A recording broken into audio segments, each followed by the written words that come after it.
Hi friends, இன்றைக்கி நம்ம ரவையை வச்சு ஒரு சூப்பரான ஸ்வீட் ரெசிபி தான் வந்து எப்படி செய்யுதுன்னு பார்க்க போகிறோம். இந்த ஸ்வீட் ரெசிபி வந்து ரொம்ப ஈஸியாக செய்யக்கூடிய ஒரு ரெசிபி தான். ஃபஸ்ட்டு நம்ம அதுக்கு ஒரு பாத்திரம் வந்து எடுத்துக்கலாம். அந்த பாத்திரத்தில் ஒரு 4 ஸ்பூன் அளவுக்கு நெய் வந்து ஆட் பண்ணிக்கலாம். நெய் வந்து நல்லா உருகினதுக்கு அப்புறமா ஒரு 10 உலர் திராட்சை கூடையே சின்ன சின்னதாக கட் பண்ணி வச்சுருக்கக்கூடிய முந்திரி பருப்பு இதெல்லாம் வந்து ஆட் பண்ணிக்கலாம். அது கூடயே 3 பிரியாணி இலை வந்து ஆட் பண்ணிக்கலாம். இதில் வந்து மெயினாக வந்து இந்த பிரியாணி இலை தான் வந்து மெயின். போட்டுட்டு நல்லா வறுத்து விட்டுக்கோங்க.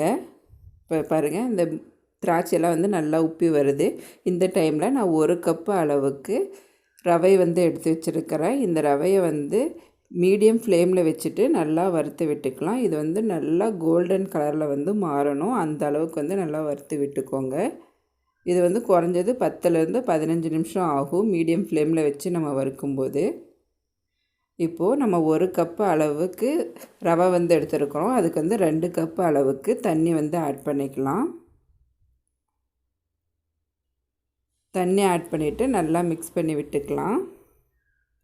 இப்போ இந்த தண்ணியில் அந்த ரவை வந்து நல்லா வெந்து வந்துடும். கட்டியெல்லாம் எதுவும் இல்லாமல் நல்லா மிக்ஸ் பண்ணி விட்டுக்கோங்க. பாருங்கள், இந்த அளவுக்கு தண்ணியெல்லாம் வந்து வற்றிருச்சு. இப்போது நம்ம தேவையான அளவுக்கு சுகர் வந்து ஆட் பண்ணிக்கலாம். நான் வந்து 1 கப்பு அளவுக்கு சர்க்கரை வந்து ஆட் பண்ணிக்கிறேன். உங்களுக்கு சுவைக்கு தகுந்த மாதிரி நீங்கள் கூட்டவோ குறைக்கவோ செஞ்சுக்கோங்க. நம்ம சர்க்கரை ஆட் பண்ணோன்னே நல்லா இலகி வரும். இந்த அளவுக்கு கட்டிகள் இல்லாமல் நல்லா கலரி விட்டுக்கோங்க.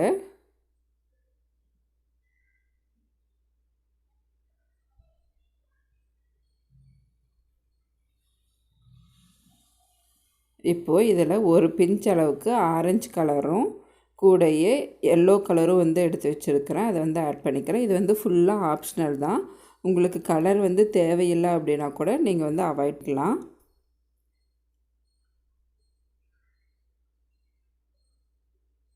போட்டுட்டு நல்லா கிளறி விட்டுக்கோங்க.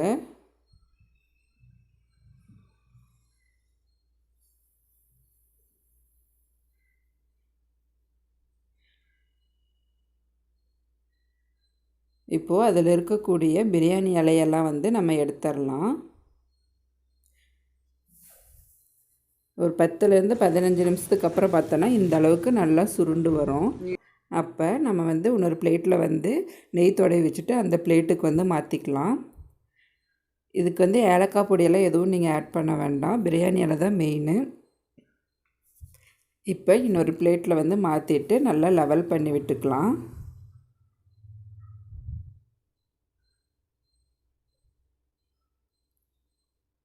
ஒரு ஸ்பூனில் பின்னாடி நெய் வந்து தடவிட்டு நல்லா ஈவனாக வந்து ஸ்ப்ரெட் பண்ணி விட்டுக்கோங்க.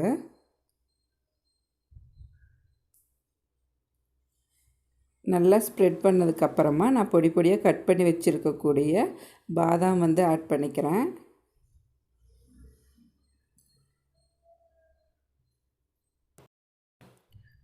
இது வந்து குறைஞ்சபட்சம் 1 மணி நேரம் வந்து நல்லா கூலாகணும்.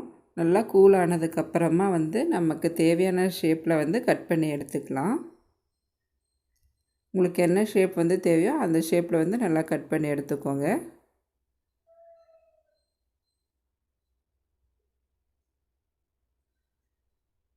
பாருங்கள் எந்த அளவுக்கு சாஃப்டாக இருக்குன்னு. அவ்வளோதாங்க, நமக்கு சுவையான ரவை பர்ஃபி வந்து ரெடி ஆயிடுச்சு. கண்டிப்பாக இந்த ரெசிபி வந்து உங்கள் வீட்டில் ட்ரை பண்ணி பார்த்துட்டு எப்படி இருக்குன்னு கமெண்டில் சொல்லுங்கள். இந்த ரெசிபி உங்களுக்கு பிடிச்சிருந்தா மறக்காமல் நம்ம ஃபுட் இன் பாக்ஸ் சேனலை சப்ஸ்கிரைப் பண்ணி பக்கத்தில் இருக்கக்கூடிய பெல் பட்டனை ப்ரெஸ் பண்ணுங்கள். தேங்க்யூ ஃபார் வாட்சிங் திஸ் வீடியோ.